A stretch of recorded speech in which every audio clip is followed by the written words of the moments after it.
ओम शांति।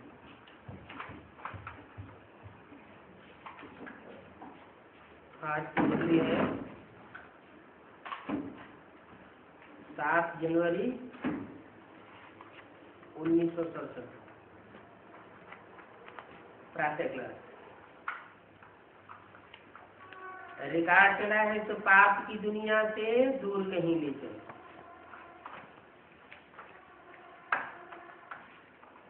क्यों? ये गीत क्यों बजाया? इसलिए बजाया कि पाप की दुनिया में रहेंगे तो पापियों का संग लगेगा, संग लगेगा तो रंग लगेगा, क्योंकि आत्माओं को ही संग का रंग लगता है। एक परम पिता परमात्मा ऐसा है जो इस दुनिया में आता है फिर भी उसको संग का रंग नहीं लगता है।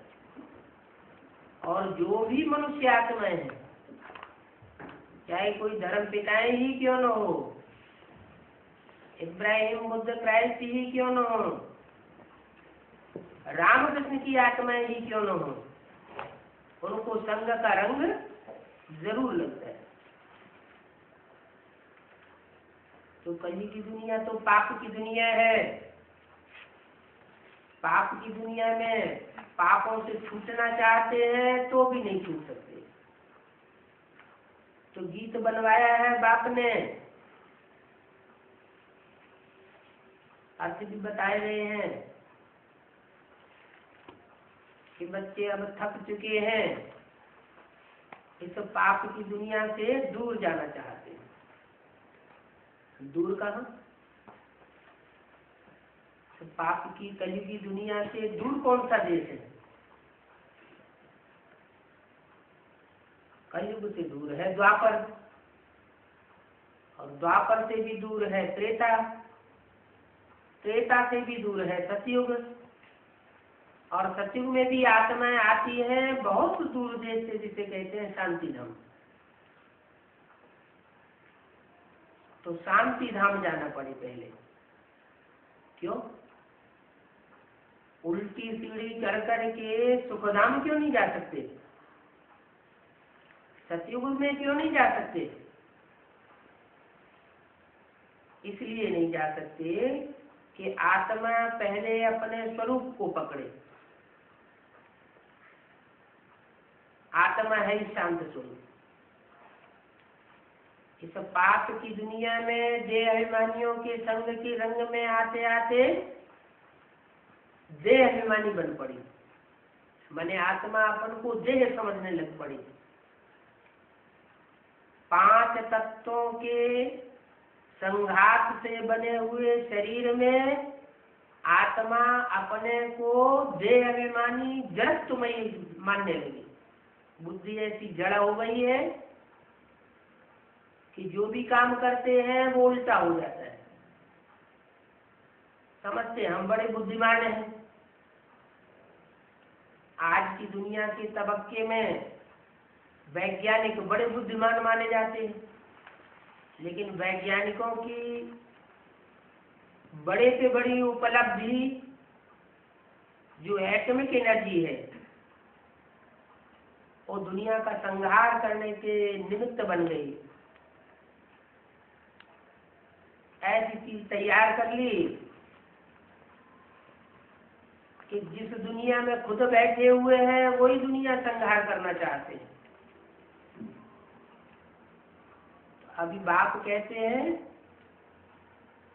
कि बच्चे इस दुनिया से बुद्धियों को हटाओ।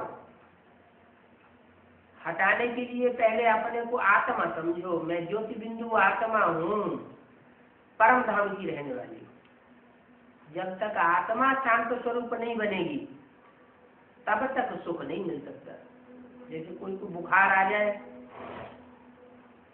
तो पहले वो रसगुल्ला खाना चाहेगा, रसगुल्ला का सुख लेगा, या पहले बुखार उतारना चाहेगा? पहले बुखार उतारना चाहेगा, पहले दुख से दूर हो जाए। आत्मा जब तामसी बनती है देहाभिमानी बनती है तो बहुत दुख फील करती है, और जब आत्मा आत्माभिमानी बनती है तो दुख से छुटकारा मिल जाता है। दुख से छुटकारा मिलना माना मुक्ति मिलना। काहे से मुक्ति? दुख से मुक्ति, तो शांति आ जाती है। तो पहले क्या चाहिए? आदमी दुखी होता है तो दुख से छुटकारा चाहिए, उसे कहते हैं शांति। फिर उसके बाद आत्मा सुख भी चाहती है कि शांति से भी और ऊंची चीज है कि जीवन में भी रहे और जीवन रहते हुए हमको दुख न पैदा हो, अशांति न पैदा हो, लेकिन सुख मिले, शरीर भी रहे और सुख भी मिले। तो कैसे हो सकता है? जब आत्मा की आसक्ति शरीर में न हो, देह और देह के पदार्थों में आसक्ति न हो, देह के संबंधियों में आसक्ति न हो, तो भगवान बाप ऐसी दुनिया आकर के रखते हैं जिसे स्वर्ग कहा जाता है। क्या नाम दिया? स्वर्ग माने आत्मा, ग माना गया। कहाँ गया? ऐसी आत्मिक स्थिति में गया। स्व माने आत्मा, ग माने गया। कहाँ गया? ऐसी आत्मिक स्थिति में गया जहां देह का कोई संबंध खींचता नहीं है, वहां देह का व्यभिचार ही नहीं होता। राधा की दृष्टि कृष्ण में डूबती है, कृष्ण की दृष्टि राधा में डूबती है, और किसी में दृष्टि डूबती ही नहीं, तो व्यभिचार का सवाल ही नहीं। तो अशांति वहां नहीं होती। अशांति होती है वैश्यालय में, और शांति होती है शिव के रचे हुए शिवालय में। शांति पवित्रता से आती है। गाया भी जाता है, where is purity there is peace and prosperity. पवित्रता सुख और शांति की जननी। तो आत्मा पहले अपने पवित्र स्वरूप में टिके कि मैं आत्मा ज्योति बिंदु हूं। ज्योति बिंदु बाप का बच्चा हूं। जैसे बाप हाथी होता है तो बच्चा भी हाथी की तरह होता है, बाप सांप होता है तो बच्चा भी सांप की तरह लंबा होता है, बाप चींटी मिसल होता है, कीटाणु मिसल होता है तो बच्चा भी कीटाणु मिसल होता है। तो बाप है ज्योति बिंदु। वो ज्योति बिंदु का बड़ा आकार भारतीय परंपरा में मंदिरों में शिवलिंग बनाया जाता है पूजा करने की सुविधा के लिए। वो शिवलिंग ही परमात्मा का स्वरूप है, परम पिता का स्वरूप है। किसका पिता? सब आत्माओं का पिता। जो भी आत्माएं हैं, बिंदु बिंदु बिंदु बिंदु शरीर धारण करने वाली आत्माएं, उन सब का बाप। सिर्फ मनुष्य आत्माओं का ही बाप नहीं है, कीड़े मकोड़े पशु पक्षी जो भी आत्माएं हैं, जो इस संसार में पाप की दुनिया में दुखी हो चुकी है। ऐसे नहीं कि पाप की दुनिया में मनुष्य ही दुखी होता है। हाँ, मनुष्य पहले दुखी होता है तो दूसरे प्राणी भी दुखी होते हैं। मनुष्य जब सुखी होता है तो दूसरे प्राणी भी सुखी होते हैं। मनुष्य के ऊपर सारा मदार है। क्यों? क्योंकि मनुष्य की आत्मा रूपी बीज ऐसा बीज है जो मनन चिंतन मंथन कर सकता है। मननात् मनुष्य है। मनन करने से मनुष्य कहा जाता है। और वो बनता कैसे है? तो मनु की औलाद बना तो मनुष्य बना। मनु माना ब्रह्मा। तो वो सुप्रीम सोल गर्भ से तो जन्म नहीं लेता, लेकिन इस सृष्टि पर जब आता है तो विशेष दो आत्माएं हैं जो हीरो हीरोइन के रूप में इस सृष्टि पर पार्ट बजाती है। राम और कृष्ण की आत्मा। उनमें से कृष्ण की आत्मा को वो पहले प्रत्यक्ष करता है, गाया भी जाता है त्वमेव माता च पिता त्वमेव, पहले किसका नाम आया? माता का नाम। तो माता के रूप में वो पहले संसार में प्रत्यक्ष होता है। जो लौकिक रूप में सृष्टि रची जाती है बाल बच्चों की, उसमें भी बच्चों के सामने पहले कौन प्रत्यक्ष होता है? माँ प्रत्यक्ष होती है। बच्चे पहले माँ को पहचानते हैं। तो ये बेहद की सृष्टि भी ऐसी है। इसमें जो बेहद के माता पिता हैं, उनमें पहले में पहला माता का रूप इस सृष्टि में जब नई सृष्टि रची जाती है तो ब्रह्मा का रूप सामने आता है। जैसा काम वैसा नाम। ब्रह्मा ने बड़ी, माँ माने माँ। कैसी माँ?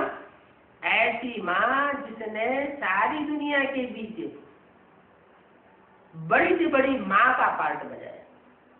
माँ का काम क्या होता है? बाप से कैसा काम उसका भिन्न होता है। माँ बच्चों के लिए बहुत सहन करती है। जितना माँ सहन कर सकती है उतना बाप सहन नहीं कर सकता है। जितना माँ प्यार दे सकती है उतना बाप प्यार नहीं दे सकता। तो माँ के रूप में छोटे छोटे बच्चों को, जिन्हें अपने स्वरूप का ज्ञान ही नहीं है,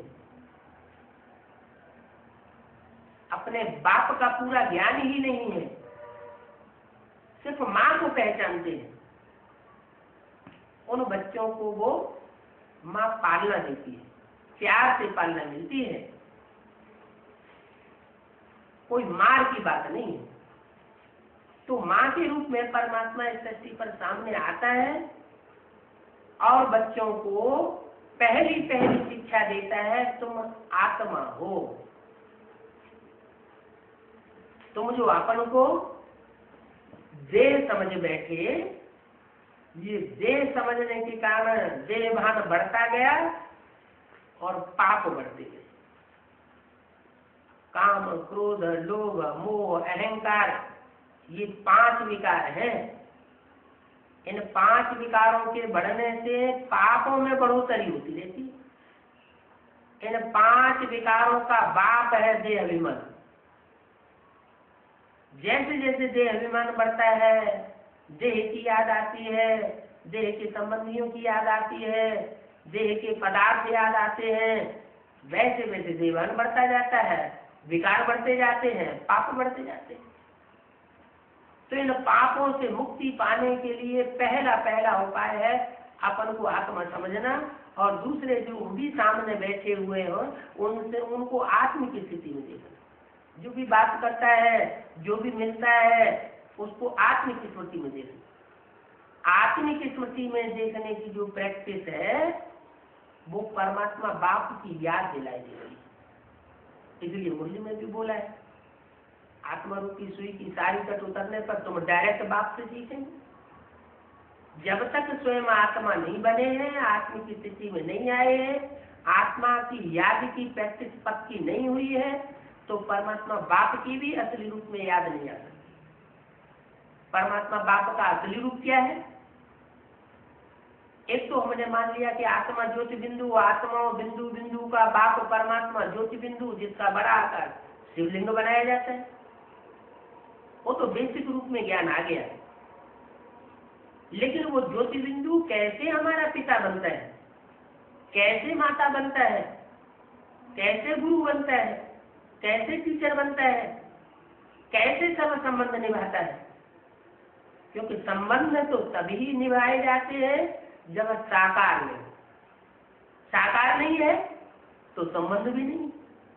वो तो एक ही संबंध बनता है बिंदु बिंदु आत्माओं का। बिंदु परम पिता के साथ, बिंदु बिंदु आत्माएं, बच्चे भी नहीं, और परम पिता, वो पिता भी किस आधार पर? वो पिता इस आधार पर है कि आकर के ज्ञान देकर हमको आत्मा का परिचय देता है। तो हमारी बुद्धि में बैठता है कि हम शरीर नहीं है, हम देह नहीं है, हम देह के आधार पर जो अभी तक दूसरों को परिचय देते आए कि हम मनुष्य हैं, हम पुरुष हैं, हम डॉक्टर हैं, हम मास्टर हैं, हम स्त्री हैं, हम तो ये जो देह का हम परिचय देते आए, वो हम ये नहीं समझे कि इस देह के अंदर कार्य करने वाली आत्मा है। वो आत्मा ज्योति बिंदु प्रकृति के मध्य में बैठी हुई वो सारे शरीर का संचालन करती है। इस सारे शरीर को संचालन करने वाली आत्मा के स्वरूप में हम क्यों नहीं टिक पाते?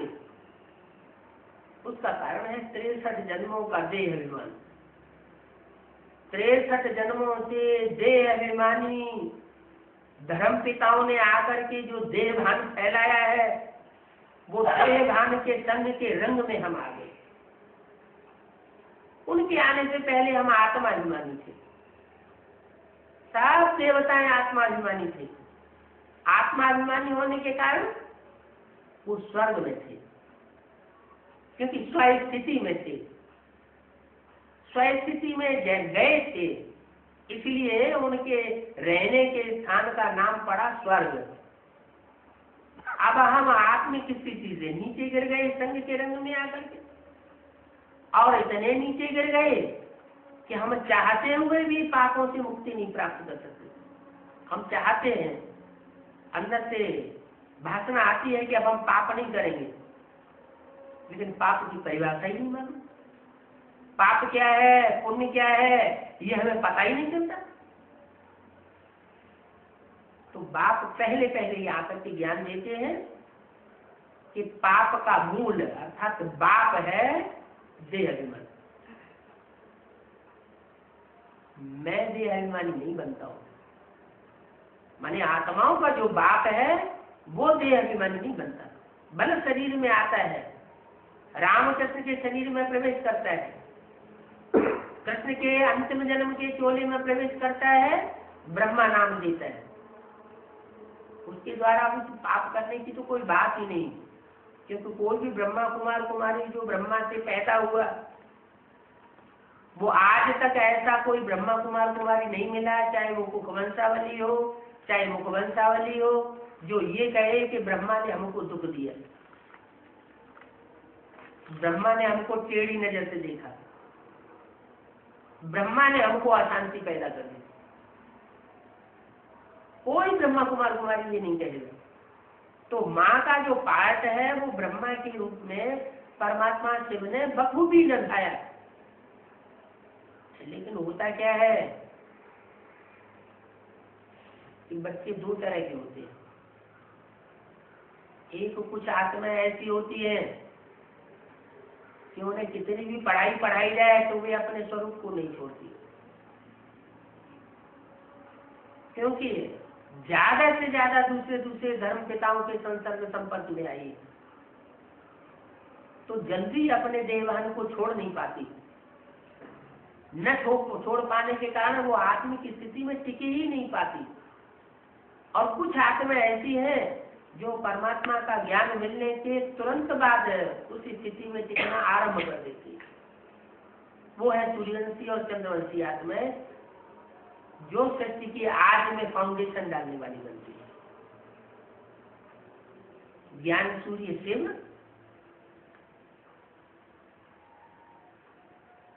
वो राम वाली आत्मा में प्रवेश करता है पहले।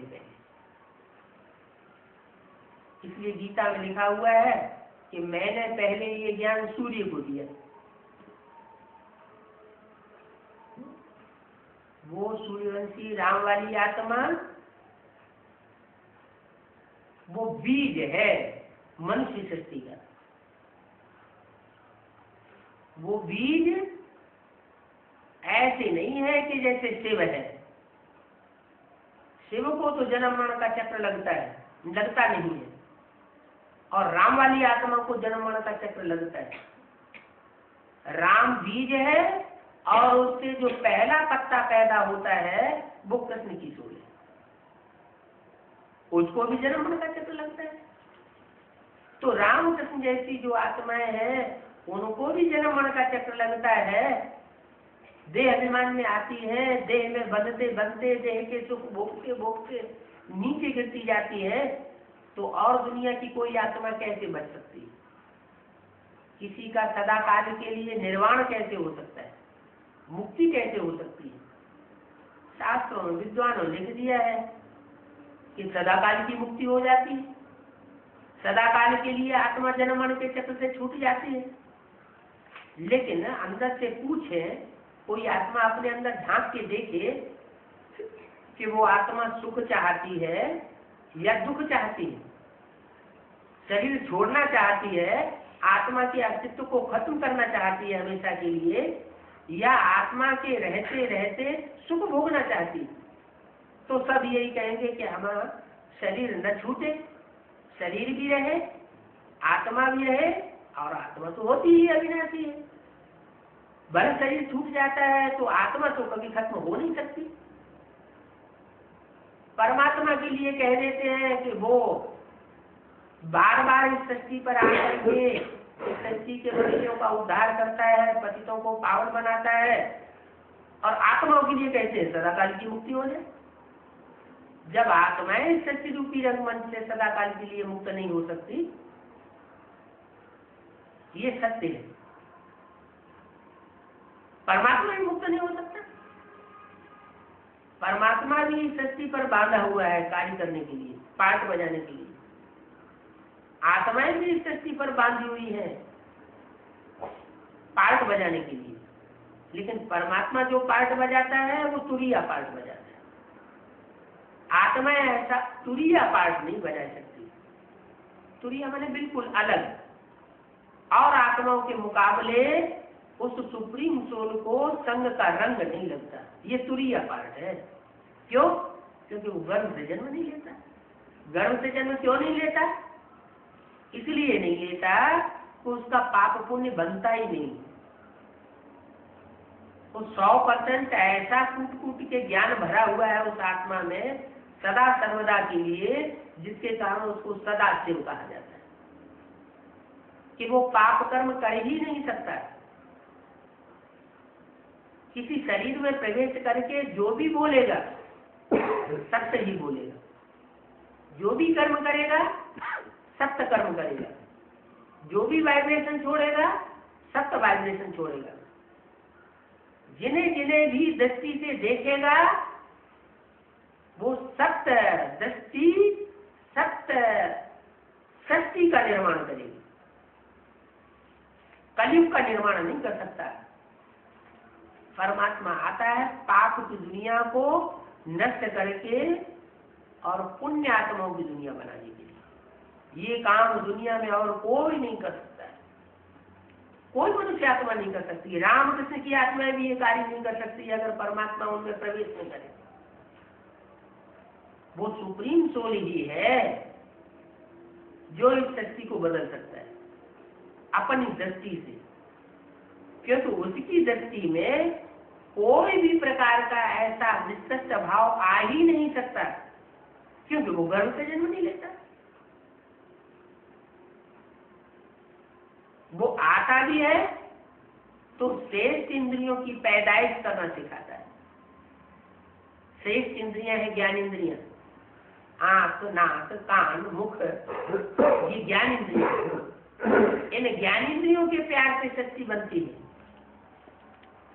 और ये धर्म पिताएं जब से आते हैं मनुष्य गुरु, तब से ये भ्रष्ट इंद्रियों का विविचार कहलाते हैं।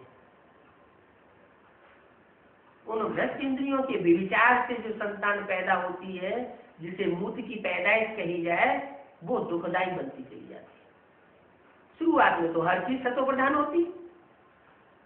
द्वापर की आज में जब इब्राहिम आए और मूत्र की पैदाइश शुरू हुई, उस समय ये पैदाइश भी इतनी दुखदायी नहीं थी, सात्विक की स्टेज में थी। फिर धीरे धीरे दुखदायी बनती चली गई। पहले सतो प्रधान, फिर सतो सामान्य, फिर रजो, और लास्ट में आकर के तामसी बन गई। भगवान भी आकर के जो सृष्टि रचता है, सत्य सृष्टि सतयुग की बनाता है, वो भी पहले पहले 16 कला संपूर्ण होती है। 16 कला संपूर्ण जो सृष्टि बनाता है, वो त्रेता के अंत में आकर के 8 कलाओं से भी नीची हो जाती है। देहभान शुरू हो जाता है। देह का सुख भोगते भोगते देवताएं अपने को देह समझ बैठते हैं। आत्म स्वरूप भूल जाता है।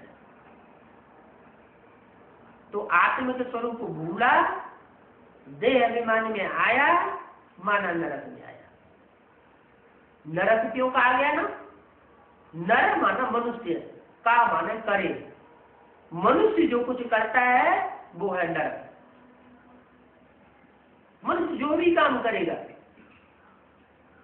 जब तक परमात्मा का ज्ञान नहीं होता है तो मनुष्य है, नर है। नर जो भी करता है वो उल्टा ही काम करता है। और भगवान उन मनुष्यों से ज्ञान देकर के जो कार्य कराता है तो उल्टा होता है। उल्टा क्या होता है? नर को नारायण बनाता है। मनुष्यों के ज्ञान से, मनुष्य गुरुओं के ज्ञान से मनुष्य नीचे गिरते गिरते असुर बन गए, राक्षस बन गए। कोई कर्म करेंगे तो पाप बन जाएगा, कोई वाचा बोलेंगे तो पाप बन जाएगा, किसी को दृष्टि से देखेंगे तो वृत्ति खराब हो जाएगी, क्योंकि देवान भरा हुआ है। जो भी वाइब्रेशन छोड़ेंगे उनमें कुछ न कुछ दुष्ट वाइब्रेशन मिक्स कर देंगे। जैसे दूध का भरा हुआ घड़ा हो और उसमें एक बूंद विष मिल जाए तो धीरे धीरे सारा का सारा विष होता जाता है, वो विष तो फैलता जाता है। तो भगवान निर्विष बनाता है इस सृष्टि को।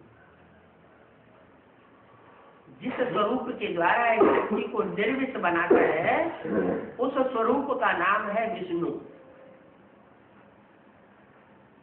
विष्णु नो विष एट ऑल, ऐसी सृष्टि जो बनाए उसको कहते हैं विष्णु। मंगलम भगवान विष्णु, कल्याण ही कल्याण पैदा कर देता है उस स्वरूप के द्वारा। किंतु दुनिया में पवित्रता से ही सारे कार्य होते हैं। पवित्रता है तो सुख शांति है, अपवित्रता है तो दुख अशांति है। तो ये दुख अशांति वाली दुनिया, पाप की दुनिया, इस दुनिया से निजात पाने के लिए, छुटकारा पाने के लिए आत्मा पुकारती है भगवान को कि तू पाप की दुनिया से दूर कहीं ले चल।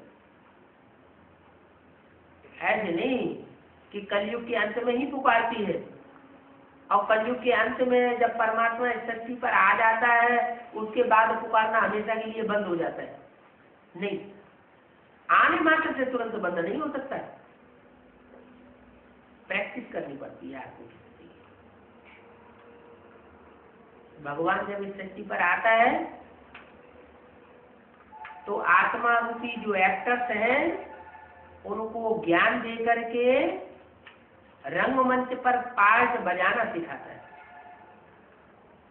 ज्ञान देता है तो पहले पहले ज्ञान भी सतो प्रदान होता है, माना शूटिंग कराता है, रिहर्सल कराता है। 4 युगों की रिहर्सल होती है ज्ञान मिलने के बाद। सतयुग, त्रेता, द्वापर और कलयुग। सतयुग की जो सतो प्रधान शूटिंग होती है उसमें आत्माएं शूटिंग पीरियड में भी बड़ी शांत रहती है। भले दुनिया वाले बड़े अशांत करते हैं तो भी अंदर से बड़ी खुशी रहती है। जैसे कराची में था, कराची में जो फाउंडेशन पड़ा वो सतयुगी फाउंडेशन पड़ा। एक का संग था, दुनिया वालों का कोई संग का रंग नहीं लग रहा था, तो 7 बजे शूटिंग हो गई। और अभी ब्राह्मणों की कैसी शूटिंग हो रही है, चाहे बेसिक नॉलेज के ब्राह्मण हो चाहे एडवांस पार्टी के ब्राह्मण हो, दोनों की हालत क्या है? अभी निश्चय बुद्धि, अभी अनिश्चय बुद्धि। हालत सब एक जैसे नहीं है। कोई ज्यादा निश्चय बुद्धि की स्टेज में टिकते हैं, ज्यादा लंबे समय तक टिकते हैं। कोई को घड़ी घड़ी निश्चय आता है, घड़ी घड़ी उनको संभालना पड़ता है। घड़ी घड़ी अगर ज्ञान योग में न टिके तो अवस्था बहुत ऊंची नीची होती रहती है, संग का रंग बहुत जल्दी लग जाता है। तो जब ऐसी शाम की स्टेज की शूटिंग होती है तो उसका भी अति होती है, अति होती है तो उसका अंत हो जाता है और फिर परमात्मा बाप प्रत्यक्ष हो जाता है। अभी ब्राह्मणों की दुनिया में ऐसे नहीं है कि 69 से ब्रह्मा बाबा ने शरीर छोड़ दिया तो परमात्मा बाप शिव ने पार्ट बजाना बंद कर दिया, नहीं, वो गुप्त पार्ट बजाता, प्रत्यक्ष होकर के पार्ट नहीं बजाता। गुप्त होकर पार्ट बजाने की वजह से जो जितनी ज्यादा ज्ञानी आत्मा होती है वो उतना उस स्वरूप को पहचान पाती है, और जितनी ज्यादा अज्ञानी होती है ज्ञान लेने के बाद भी अज्ञानता के कर्म करती है उतना परमात्मा पार से दूर रहती है और पहचान नहीं पाती। इसलिए भगवान बाप तो ये भी कहते हैं कि मेरे साथ रहने वाले बच्चे मेरे को नहीं पहचान सकते। दिन रात साथ रहते हैं, साथ खाते हैं, साथ पीते हैं, साथ में सोते हैं, सब तरीके से साथ है।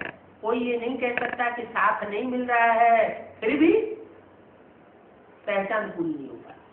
और जब पहचान पूरी नहीं होती तो बुद्धि बाहर की दुनिया में भागती है। रहते हैं मधुवन में और बुद्धि रहती है उनकी बाहर की दुनिया में। तो शूटिंग कहाँ की होगी, संग का रंग कहाँ का लगेगा? बाहर की दुनिया का संग का रंग लगेगा या परमात्मा बाप का संग का रंग लगेगा? बाहर की दुनिया का संग का रंग। लंबे समय तक शूटिंग पीरियड में ये संग का रंग लगता रहा तो अंत मते तो गति कौन सी होगी, क्या गति होगी? बाहर की दुनिया वालों से प्राप्ति होगी या परमात्मा बाप से प्राप्ति होगी? बाहर की दुनिया में चले जाते हैं, क्योंकि लंबे समय तक उनकी बुद्धि का योग बाहर की दुनिया में रहता है। इसलिए कहते हैं कि मधुवनवासी किसको कहा जाता है?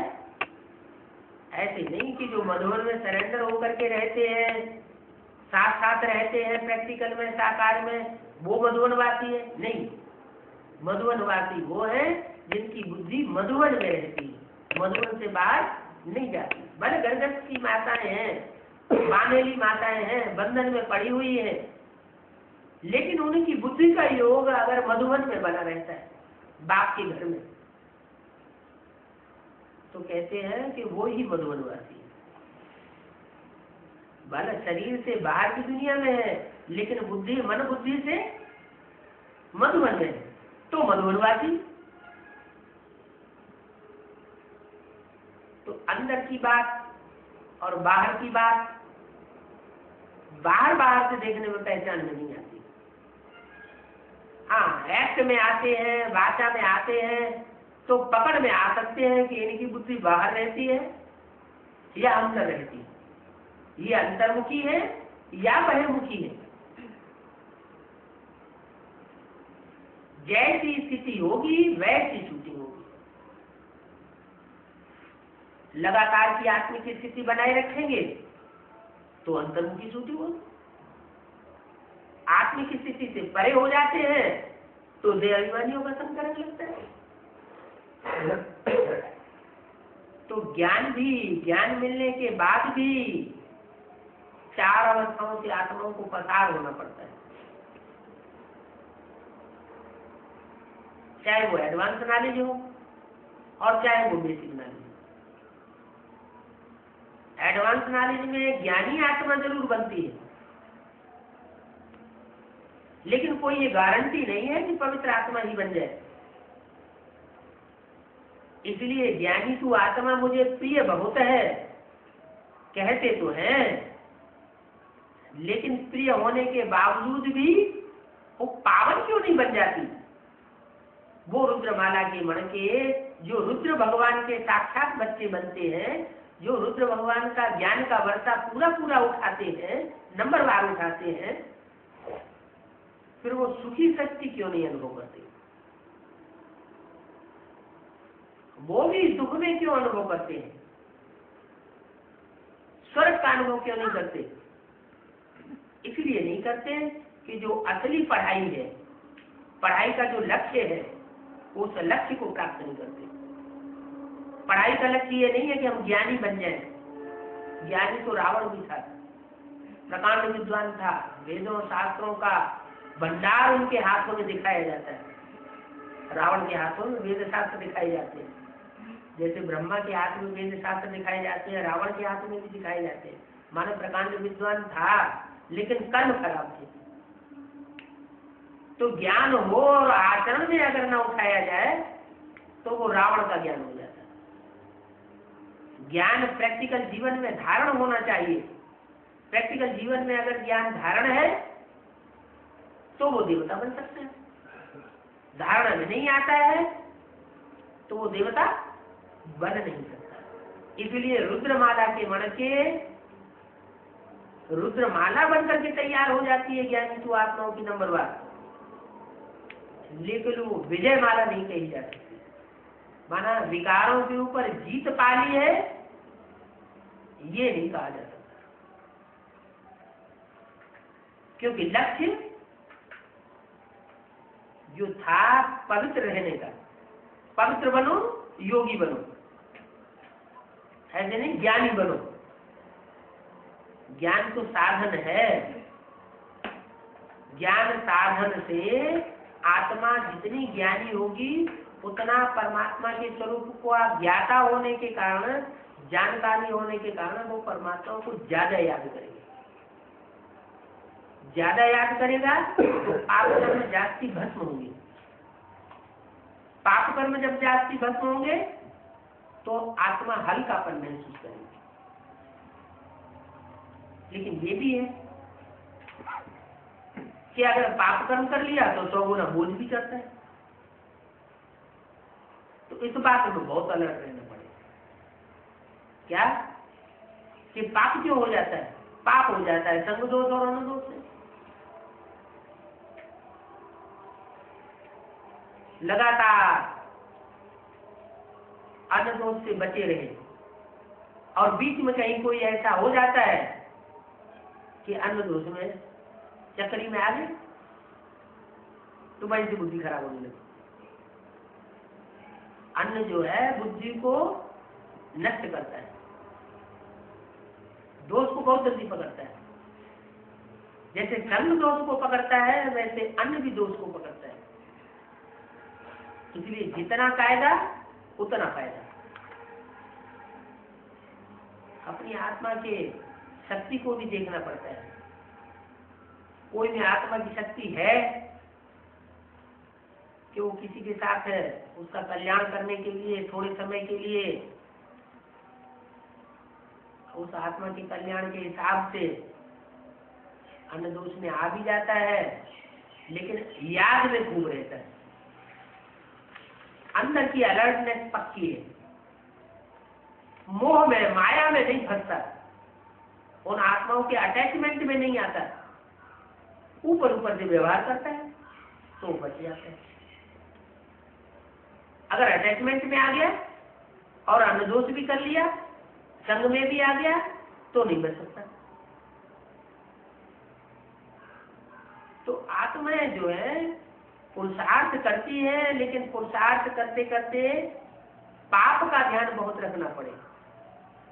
संग दोष में आती है तो पाप हो ही जाता है, और जिनके संग में आती है उनका अंत भी खाना पड़ता है, नहीं तो नाराज हो जाते।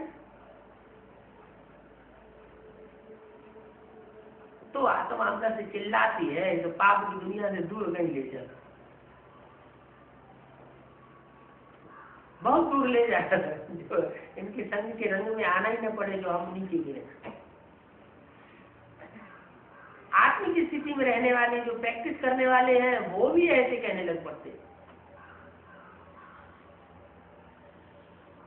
जब ऐसी स्थिति हो जाती है तब फिर परमात्मा को अपने स्वरूप को प्रत्यक्ष करना पड़ता है।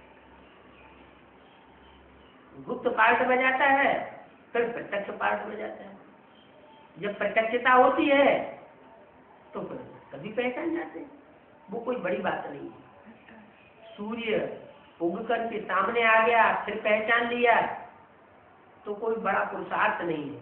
इसलिए कहते हैं सूर्य उगने से पहले जो वेला होती है वो अमृत वेला होती है। उस अमृत वेला में अमृत बरसता है। वो अमृत जिसने पिया वो अमर हो जाता है। तो अभी ज्ञान सूर्य गुप्त है,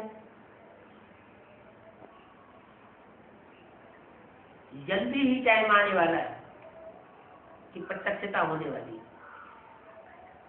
जो थोड़ा बहुत टाइम बचा है उस टाइम में अंतिम समय में जिसने पुरुषार्थ कर लिया और पुरुषार्थ करके ऊंचा भाग्य बनाई लिया तो उसके लिए कहेंगे वाह वाह। जैसे कोई एग्जाम देते हैं तो सारी वर्ष पढ़ाई पढ़े या ना पढ़े, लेकिन एग्जाम होने के टाइम से पहले वो पढ़ाई पढ़ लेता है, रात दिन जाग करके, तो अच्छा नंबर पा लेता है। ऐसे ही यहाँ अभी टाइम अंत समय का चल रहा है। कोई ऐसी ऐसी भाग्यशाली आत्माएं हैं कि अंत समय में ही आ रही है, एडवांस में। जो एडवांस में आती हैं उनकी शिफ्ट ये होती है मोस्टली ऐसी आत्माएं कि वो आगे में भी थी लेकिन बीच में अभी एडवांस में नहीं आई है, लंबे समय नहीं आई है, तो उनके लिए एक तरह से अच्छा ही है। क्योंकि एडवांस में जो शुरुआत में आ गए और फिर विरोधी बन गए तो फायदा हुआ है नुकसान हुआ? ये तो बहुत भारी नुकसान हो गया। सदगुरु निंदा कराने वाले बन गए। वो तो उस लिस्ट में आ गए जिसके लिए बोला गया है सदगुरु निंदा पर ठौर न पावे। जो सदगुरु की निंदा करने वाले हैं वो जो नई शक्ति बनेगी उस नई शक्ति में उनको नजदीक स्थान नहीं मिलेगा, नजदीक स्थान नहीं मिलेगा, दूर का नंबर मिलेगा। ठौर न पावे का मतलब जैसे अष्टदेव की माला है, तो अष्टदेव की माला में जिन्होंने एडवांस की शुरुआत में ग्लानि कर दी वो नहीं आ पाएंगे। 12 की लिस्ट में आ सकते हैं, सूर्यवंशियों की 12 की लिस्ट में आ सकते हैं क्योंकि बड़े तीव्र पुरुषार्थी हैं। वो इतने तीव्र पुरुषार्थी हैं कि अभी अभी ऊपर अभी अभी नीचे, और उनके फॉलोअर्स इस बात को नहीं समझ पाते, वो उनको फॉलो करते हैं। फॉलो करने की वजह से वो उनके नीचे नीचे गति को पकड़ लेते हैं। पहले दुर्गुणों को आदमी जल्दी पकड़ता है और सद्गुणों को जल्दी नहीं पकड़ पाता है। माया का एक बहुत बड़ा सद्गुण है, कौन सा?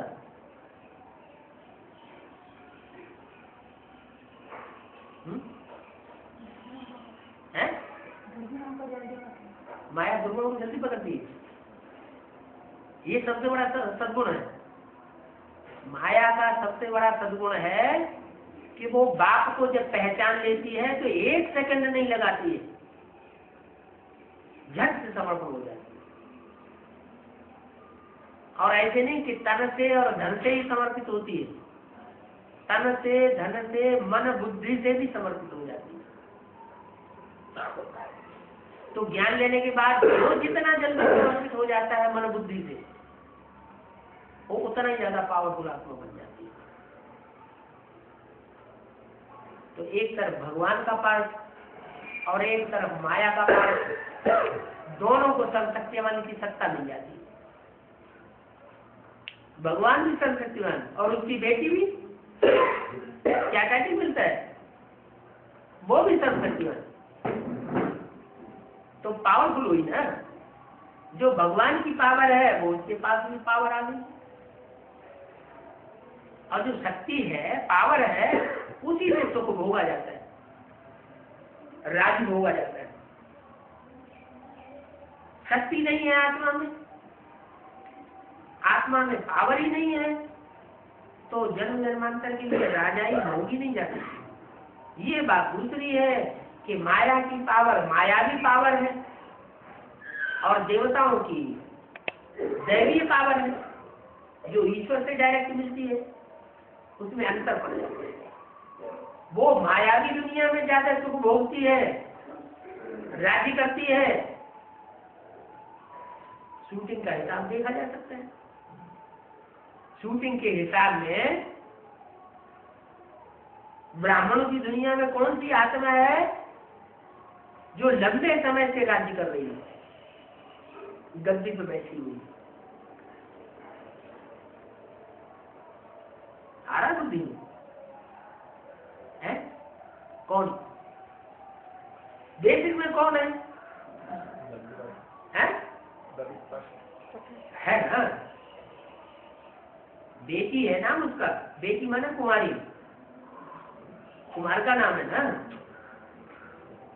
और जब बाबा जीवित थे तो भी मुरली में बोला है, सब पिताओं में सबसे जास्ती खाते किसकी होती है? कुमार की। उस समय ही दिल पे चढ़ी हुई थी। और उस आत्मा का समान पुरुषार्थी हुई विश्व भाव, वो भी बाबा के दिल पे चढ़े हुए। धन संपत्ति सारी उसकी निगाह में रहती थी। यज्ञ में जो भी भंडार था, कोई बड़ा काम करने के लिए बाबा उसको भेजते थे पहले। जैसे कराची छोड़ करके जब हिंदुस्तान आए, बड़े जहाज में माल डाल और बच्चों को लेकर के बाबा जब आए बम्बई में, तो बम्बई से सबसे पहले विश्व भाव को भेजा कि जाओ बड़े शहरों में खोजो जाके कहीं कोई बड़ी बिल्डिंग मिल जाए। अहमदाबाद जाओ, पहले अहमदाबाद भेजा, देखो जाके कोई स्थान। बाबू को वहाँ स्थान ही नहीं मिला। अहमदाबाद में कोई स्थान नहीं मिला, ऐसा कोई बड़ा बंगला मिला नहीं। फिर किसी ने उनके कान में ऐसा बताया कि वो एक बंगला वहाँ माउंट आबू में खाली पड़ा है, पोखरान हाउस, किसी राजा का बंगला है। वहां जाने से वो मिल गया। तो कोई भी बड़ा कार्य करते थे बाबा तो विश्व भाव आगे रखते थे। वफादार बच्चा था बाबा।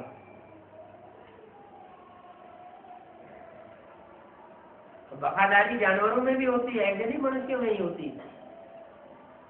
जानवरों में कोई ऐसा जानवर है जो बहुत वफादार होता है? कौन सा है? तो कुत्ता है। कुत्ता क्या हम क्यों ले लिया है? कुत्ते में दुर्गुण है, व्यभिचार के दुर्गुण ज्यादा है, फिर भी उसमें सद्गुण भी है। जैसे माया में दुर्गुण भी है, तो माया में एक सद्गुण सबसे ज्यादा है कि उसकी बुद्धि में जब कन्फर्मेशन हो जाता है तो वो देर नहीं लगाती। माया है विदेशी, माया रावण है विदेशी, और राम बाप है स्वदेशी।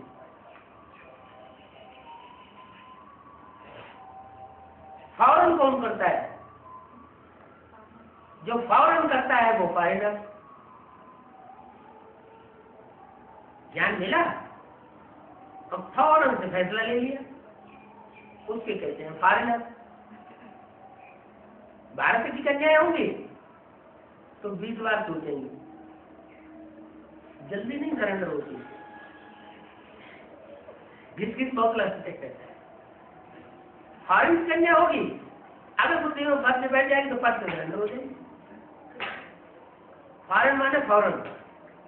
और हिंदुस्तान में ये परंपरा है कि माना जाता है कोई काम करो तो जल्दी मत करो, अच्छी तरह से सोच समझ के फिर कदम उठाओ।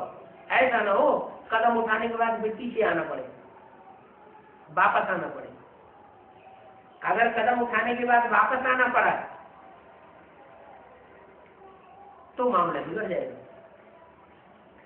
जैसे फॉरेनर एडवांस पार्टी शुरू होती है और फॉरेनर तो बाप को प्रोटेक्ट करते हैं, क्योंकि नियम बना हुआ है, विदेशी ही बाप को प्रोटेक्ट करते हैं।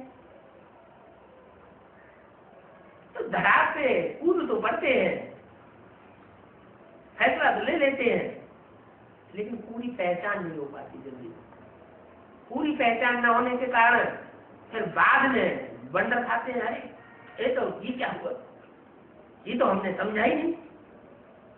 जब बात को समझा नहीं तो उन्हें संशय पैदा हो जाता है। संशय बुद्धि विनश्यति, ऐसी विनश्यति की स्टेज में आते हैं कि विरोध ही विरोध, विरोध ही विरोध, तो पद नीचा हो जाता है। तो बजाय पद नीचा करने के क्या करना चाहिए, अच्छी तरह सोच समझ के फिर बुद्धि को, तन को, मन को समर्पित करना अच्छा है। इसलिए भारतवासी विजयी हो जाते हैं और विदेशी माया उनको हार खानी पड़ती है।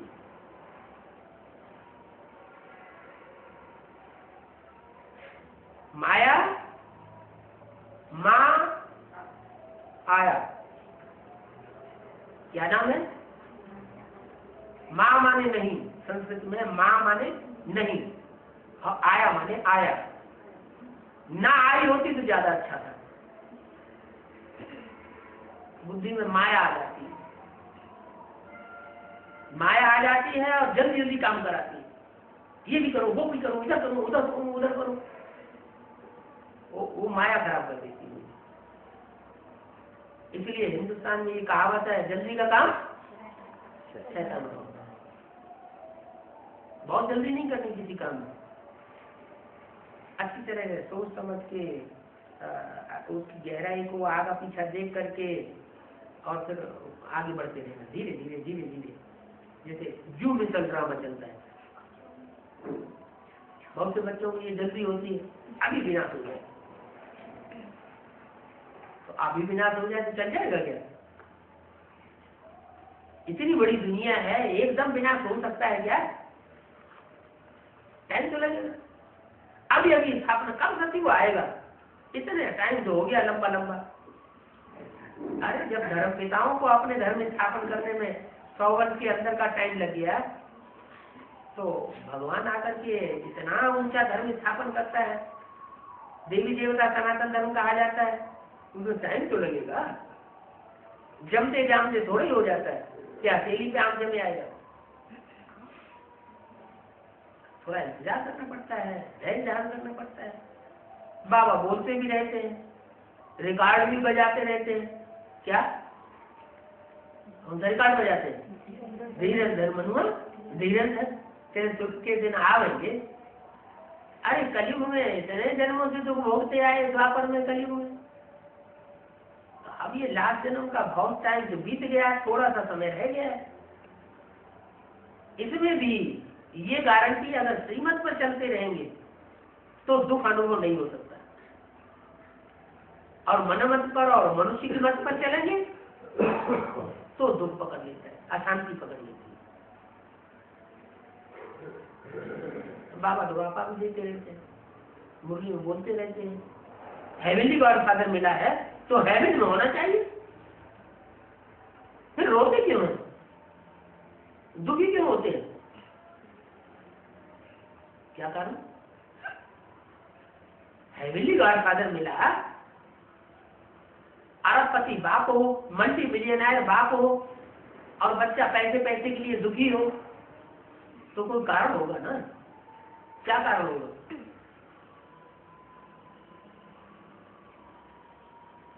कोई कारण होगा ना कि इतना दुखी क्यों है बच्चा, जब अरबपति का बच्चा है तो जरूर बाप की मत पर नहीं चलता होगा, अपनी ढपली अलग बजाएगा तो दूर हो ही जाएगा। ऐसे ही यहां भी है, बाप सबसे जाति दबाव देते हैं इस बात पर कि इस दुनिया में सब भ्रष्ट हैं। जो आज बहुत प्यार दिखा रहे हैं वो कल इतने स्वार्थी बन जाएंगे कि पता ही नहीं चलेगा कि इतने स्वार्थी हो सकते हैं। विश्वास ही नहीं कोई कर सकता, ये है तो इतना नजदीक संबंध नहीं, इतना ऐसा अविश्वासी हो सकता है। सैंपल भी दे दिया यज्ञ के आदि का, साथ साथ तालों के अंदर बंद करके रखा, इतना प्यार करते थे। फिर जब हिंदुस्तान पाकिस्तान की लड़ाई हुई, खून की नदियां बहने लगी, तो इतना भय पैदा हो गया कि कहाँ बहन है, कहाँ बेटी है, कहाँ पत्नी है, उनकी चिंता ही नहीं, उन्होंने ध्यान ही नहीं दिया, बापड़े। जैसे घर में कभी जोर से आग लगती है तो पता चलता है कि सच्चे माँ बाप कौन है और झूठे माँ बाप कौन है। सच्चाई होती है तो पहले बच्चों को बचाएंगे, झूठे होते हैं तो अपनी जान लेकर भाग जाएंगे, बच्चों की परवाह नहीं करेंगे। ऐसे ही दुनिया है। इस दुनिया में तो अभी झूठ और ज्यादा बढ़ता चला जा रहा है, सब झूठे बन जाते हैं, एक भी सच्चा नहीं रहता है। अगर सच्चा रहता भी है तो सुप्रीम सोल जिसमें मुकर्रर रूप से प्रवेश करता है वो ही सच्चा साबित होता है। इसलिए एक की कथा गाई हुई है, सत्यनारायण की कथा। सत्य लक्ष्मी की भी कथा नहीं गाई हुई, 2500 साल साथ में रहेगी। नारायण वाली आत्मा के साथ कितना टाइम साथ में रहेगी? 21 जन्म का साथ देता हूं। वो बाप होते हैं लौकिक बाप, वो तो ऐसी जोड़ी बनाते हैं किसी एक जन्म में पूरा साथ निभाए न निभाए, बीच में ही शरीर छोड़ के चली जाए या चला जाए। और ये बेहद का बाप तो 21 जन्म का साथ देते हैं, 21 जन्म की पक्की शादी कराते हैं। तो 2500 साल साथ रहने वाली, उसमें तो शंकर अंग गब्र जाति होना चाहिए। तो कलयुग के अंत में उसकी सत्यनारायण की, सत्य लक्ष्मी की कथा क्यों नहीं होती? क्योंकि वो भी कुछ न कुछ देहराजियों के प्रभाव में आ जाती है, झूठी बन जाती है। सच्चा होगा तो उसको आग कोई परिवर्तन नहीं करेगी। उसमें खाद मिली हुई होगी, चांदी की, कॉपर की, तो उसमें अग्नि जो है अपना काम करेगी, जलाएगी, खाद जलाई जाती है। सोना का क्या जलेगा? सोना तो सोना है, 24 कैरेट का सोना होगा, वो ज्यों का त्यों रहेगा, उसमें परिवर्तन आने वाला नहीं। तो जिनको संग का रंग लगता है जिन आत्माओं को, वो झूठी हो जाती है। जो जन्म जन्मांतर झूठों से टकराता रहा होगा वो यहाँ संग में भी, जीवन में भी देखने में आएगा क्या टकराता रहा। अपने स्वरूप को नष्ट नहीं होने दिया। लेकिन बाबा कहते हैं माया बड़ी प्रबल है, ऐसा अहंकार कोई न करे। कैसा अहंकार कि माया हमको नहीं जीत सकती, हमारे ऊपर माया का कोई असर नहीं हो सकता। लास्ट जन्म में आकर के वो राम की आत्मा भी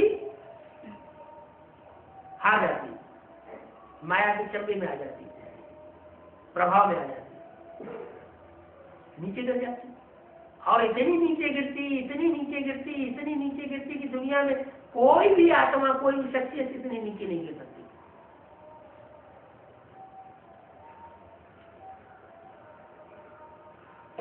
ड्रामा बना हुआ है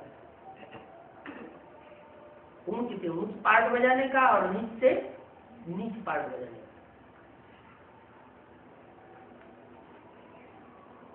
बड़े से बड़ा पापी और बड़े से बड़ा पुण्यात्मा, बड़े से बड़ा देवता और बड़े से बड़ा राक्षस